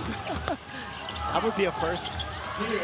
But I think the biggest question right now is why has Macau kept their scorers on the bench? And why Macau is not allowing Tony Mitchell to even look to score. Here's Bravo, aatake. Iwan sana kay Zaldivar. Unable to handle that pass. At dyan yung punto natin kanina, no? Wala si Chow on the floor, si Chong Kui, but Mitchell is not looking to score. That's right. Bel, anong balita? I'm sure you're wondering, nasaan na nga ba itong si Damien Chongki? Where, well, we are all on the same boat as the rest of the Macau Black Knights. Dahil nung na-sub out siya, nag-walk out. They thought he was hurt, lalo na he's been nursing an ankle sprain in recent games. Sinundan siya ng PT nila, pero dire-diretso na nga siya palabas ng arena. Pagpunta nila sa dugout, wala na yung gamit niya. Kinausap natin yung coaches and their management, ni wala man lang siyang explanation as to why he left early. Thank you, Bill. Well, that's... He's gone. Yeah, that's He's out of the arena. News. Now, we have to make this point. Kanina napansin natin, there was a possession kung saan he was upset with the guy with the basketball, si Chow. He was demanding for Chow to pass the ball to him and allow him to create. But that's no reason for you to abandon ship. Here's a shot coming from Mitchell na sinasabi natin, hey, what's going on? Mitchell scores some points. But Chow is also not back on the floor, and I see him on the bench. Jenning Leung is also on the bench, but he's not playing. And you know, Macau, they're right in this one. They're only down by 5. Ahanmisi wants to make it 9, but he misses. Bravo, sinusubukan kumuha ng board. There's Mitchell. Is he gonna look to score? Naku, ipapasa niya yung bola. Chen will try to create. Luke, who hit a 3-pointer earlier, now it's Chow. Look at Mitchell, he's just standing around outside. Oh, he takes a 3. It's not a good shot. And you just don't see the fire in Macau right now. Ito, papasok na ni Coach Marcus Elliott, si Chow. Well, the lead is only 5. It was biggest at 11. Substitution Raymond Chow for Lucy. Mubashar Ali for Keith Salvador. Tony Mitchell has been replaced. Actually, yung in-announce ng ating Coliseum announcer was, it was Lucy Chi who was gonna be replaced, pero si Mitchell ang umupo. Misi. He drains a three. I wonder if Macau has just waved a white flag in this game. And I can't understand why.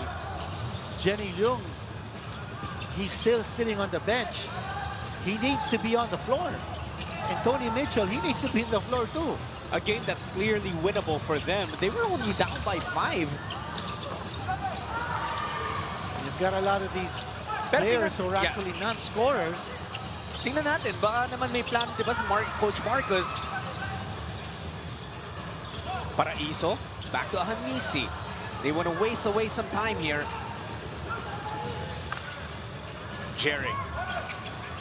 Using that screen, the floater is good. Now he's having his way. Ahanmisi with 29 points. He's just unstoppable at this stage. Nobody can keep in step with him. May 6 na minuto pa ang nalalabi sa ating laro. Chen. Tried to go a little bit too fancy to Lou. And Macau is crumbling right now. They don't have their key players. We take a look at this 3-point shot brought to you by Arena Plus Sportsbook. Ahanmisi has had a number of them.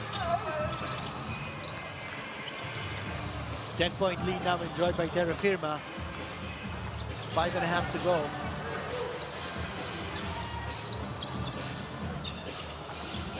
And this will actually spoil the big game ni Raymond Chow.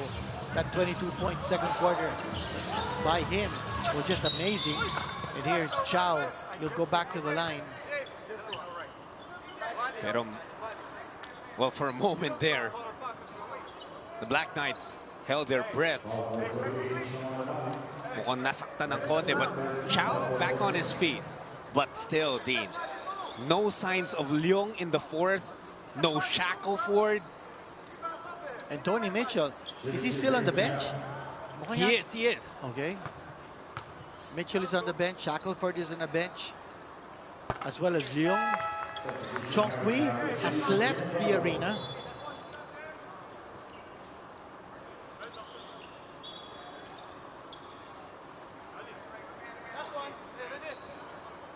Five and 16 to go. 26 points para kay Chow. Made that 27. But 22 of those came in the second quarter. So after that, medyo natahimik na siya. And Terrafirma looking to pick up its 4th victory in this conference and break that 6-game losing streak. Chow with a rebound. Ang hirap din para kay Coach Marcos Elliott because remember, they only had 9 players active in this game. Umalis pa yung isa. At yung rotation niya, I don't know if the players don't want to play. Very curious as well kung anong nangyayari dito. But Chow trying to fight. He was blocked by Umali. And they've been piling up the turnovers, Dean, here in the fourth quarter.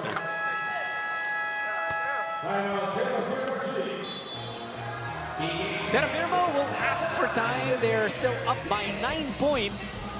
91 to 82. We'll be back after this.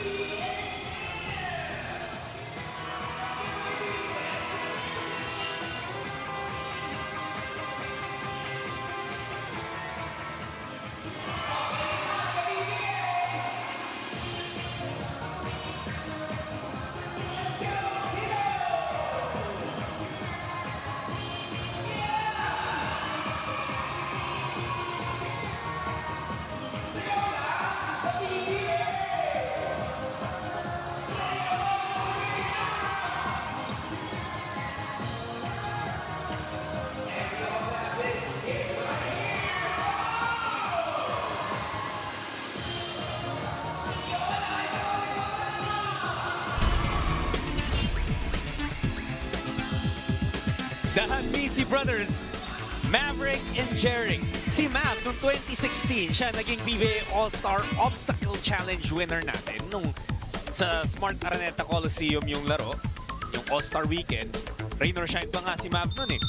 He defended that in Lucena City the following year, 2017. So, Maverick Hanmisi, a two-time PBA All-Star Obstacle Challenge champion. Tapos, recently in the year 2026, sa Kandon naman, it was his younger brother, Jeric Hanmisi, na nanalo ng obstacle challenge championship, as well as the three-point shootout team. Making history in the PBA, the Hanmisi brothers. There's Tony Mitchell with the turnaround. He's back on the floor. Pero si Jenning yung nandun pa sa bench, nanunood lang. Shackelford ganun din. Shackelford has worn his warmer for the entire fourth quarter. Oo. And this time si Ali has just been unstoppable now. Perhaps giving their younger guys, their locals, opportunity to get some experience dito sa PBA. Mukhang-mukha na ang depensa dito ng Macau. And they're giving up layups. They're not challenging the shots from close distance. The lead is 13. And earlier this was a very exciting game. But we saw a lot of passiveness on the part of the Macau players. There's a way out shot coming from Raymond Chow.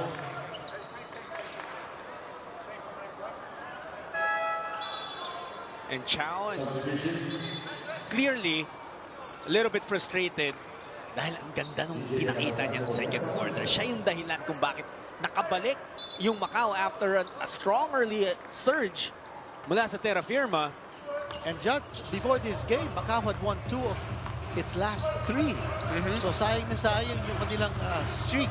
Had a chance to beat Terrafirma here. And Umali's gonna score. Mitchell made a gamble there to help out on Jeric up top. Kaya bukas na bukas ilalim. Macau's last game will be on May 6. That will be against Phoenix. And what about that victory of Phoenix over TNT in overtime? Chow wants to attack Umali. Iwan kay Mitchell. Had bad intentions. And that drive by Raymond Chow. Passing the ball over to Tony Mitchell. That was a trademark of Macau before this game. Yung kanilang passing. And Mitchell just missing badly with that free throw. So mukhang Muba Ali is done for today. He has 24 points and 16 rebounds. May 4 na assists and 2 blocks. 2.5 minutes, up by 15.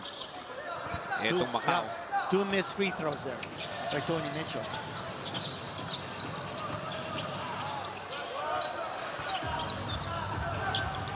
Umali.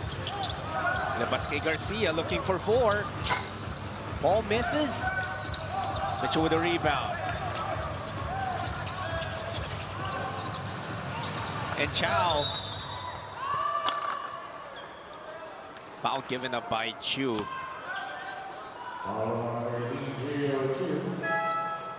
Siya lumalaban dito si Raymond Chow. Gotta give him credit for continuing to play at a high level. Dean, in the first 3 quarters, Macau was keeping in step with Terrafirma. Lamang lang ng 1 point yung Terrafirma after the first quarter. And then tabla tayo second and third quarter. But here in the fourth, 21-7. Only 7 points for the Black Knights. And the reason has been clear. The guys who usually provide the points for them have been stuck on the bench. Are nowhere around. Jenning Leong hindi naglaro dito sa added fourth period. Ganun din si Shackelford. Tony Mitchell has been in and out of the game. I thought starting the third quarter, naging passive ang laro nila. when Damon Chongqui left the stadium, I think it had an effect, a moral effect on the rest of the players.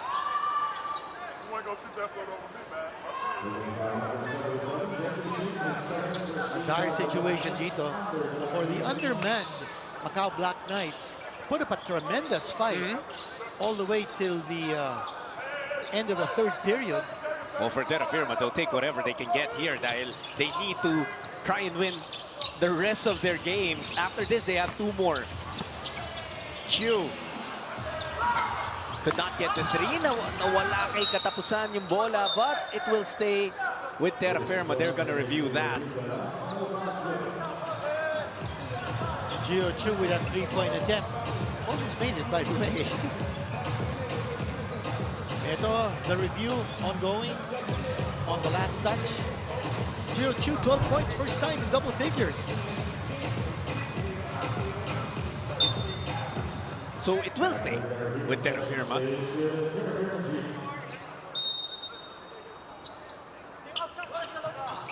Katapusan, his 3. That falls in.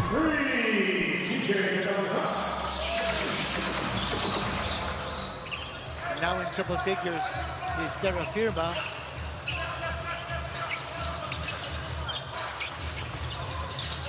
Chow.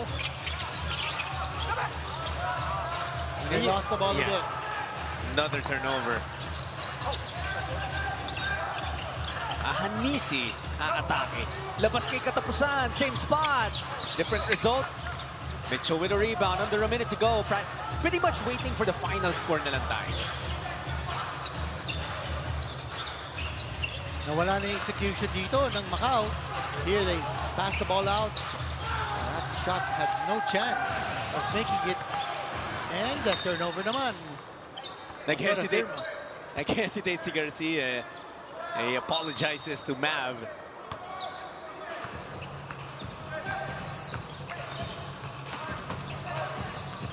Parang naging baptism of fire to for the young players of the Black Knights. Well, they certainly got a lot of exposure. They're not even going to look to score here. Or will they? Ito. Another lost possession. And there's a call not to take another shot. You know, Muba Ali wanted CJ to slam it home. But instead, they will waste away that time. As Terrafirma stays alive in their hunt for a playoff seed, winning this one 102-84. Behind 29 points mula dito kay Jerry Hanmisi. Solid ang pinakita dito din ng Terrafirma. It was just a little bit disappointing because Macau fought hard for 3 quarters, but they let go in the 4th quarter. Some personal problems. Damon Chongqui leaving the stadium, not happy with things on the floor, but Jerry Hanmisi clearly the best player in this game. He had absolutely no opposition in going for his shots. Ang dahil niyang ginawa. Yeah, and well, Hanmisi, another terrific showing for him. Pagkatapos nung nag-struggle siya in their previous game. And Terrafirma, they needed this win and they got it done. 102-84 ang ating final score. The Macau Black Knights, unfortunately, could not hang on, could not sustain their strong performance in the first 3 quarters of the game. And that will be it for us. For my partners, Nadine Quinito Henson, for Bel Gregorio, and for our technical and production teams, ako po si Jotswood, reminding you, first game pa lang to, meron pa tayong Converge versus NLEX coming right up dito na sa RPTV, your PBA on RPTV, powered by Sports 5.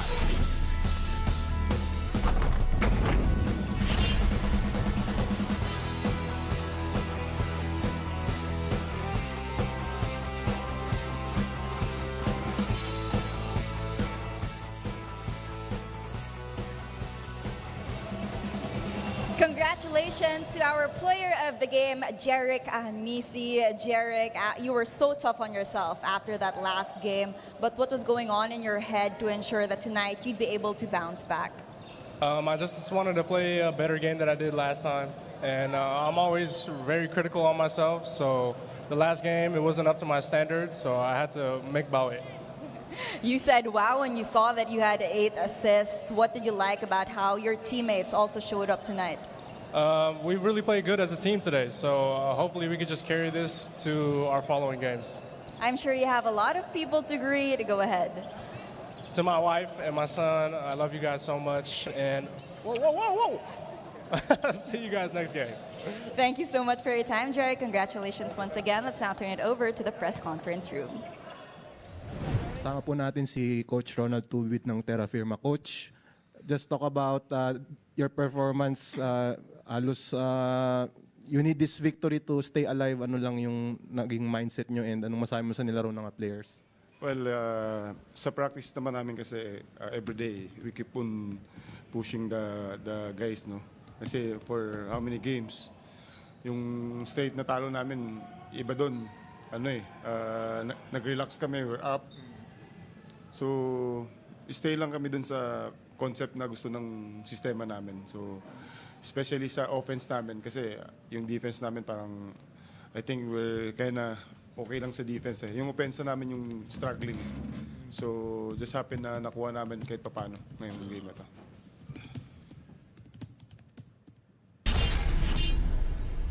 It was a battle of pride between Terrafirma and Macau. Terrafirma hoping to keep their playoff hopes alive with a win here. At nagsimula yung ating laro. The first overall pick, Gio Chu, imposes presence early. Basket coming from Chu, and he will finish with 12 points. First time in double figures, si Jeric Ahanmisi. He was red hot, right from the start, all the way to the end. And that was a three-pointer galing sa kanya. Maagang nagpaulan. Etong si Jeric Ahanmisi and Terrafirma rushed out to an early lead, but hindi rin nagpaiwan itong Macau. Tony Mitchell, tumama din. Yung kanyang tira sa labas. I thought he was a little more aggressive on the inside in the first half. Ito naman si Phoenix Shackelford coming off the bench. As soon as he entered, Dean, 5 straight points. Meron agad, impact. Yeah, that's why Macau was able to trim the deficit to just 1 point at the end of the first quarter. Yung second quarter, there's one man who you'll see a lot of. Later on, simulan muna natin with the 3 from Mav. Maverick Ahanmisi connected that time from the corner. But in this particular quarter, Jack, ang ganda ng palitan nila. In fact, both the teams scored 33 points. And what about that 4? Galing kay Raymond Chow and Jeric Ahanmisi. He will reply. Nabigyan siya ng pick ni Ali. And then he went straight to the hole.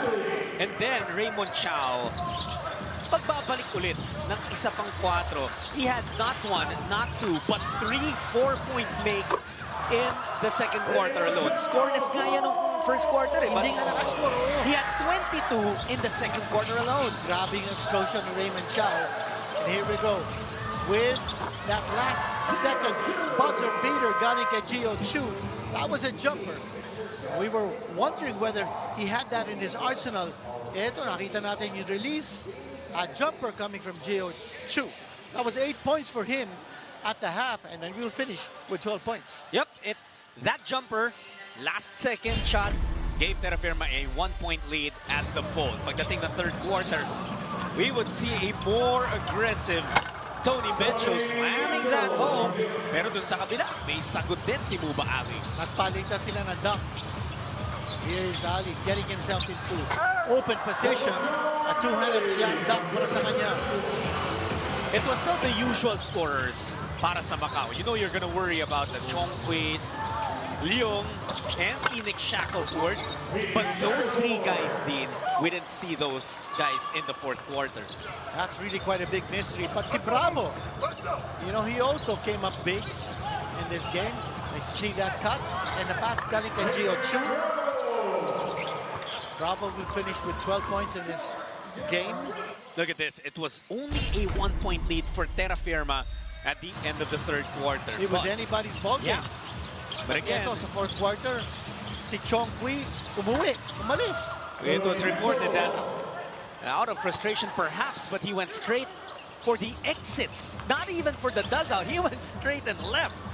But Jeric Nisi continuing to score from the outside. That's a 3. Jenny Leung, by the way, hindi na din naglaro. Yeah. At si Shackelford here in the fourth quarter. And easy 2 points coming from Ali. And Katapusan will close out these highlights with a big shot from 3. Kaya naman katapusan talaga ang pangalan niya. Yan talagang ending natin. Well, Jeric Nisi had a huge game. 29 points and 8 assists para sa kanya. Muba Ali with a double-double of 24 points and 16 boards as Terrafirma stays alive, keeps their playoff hopes alive with a 102-84 win over Macau. And that will do it for us. For my partners, the Dean Quinito Henson, Miss Bel Gregorio, para rin po sa bumubuo ng aming production and technical teams.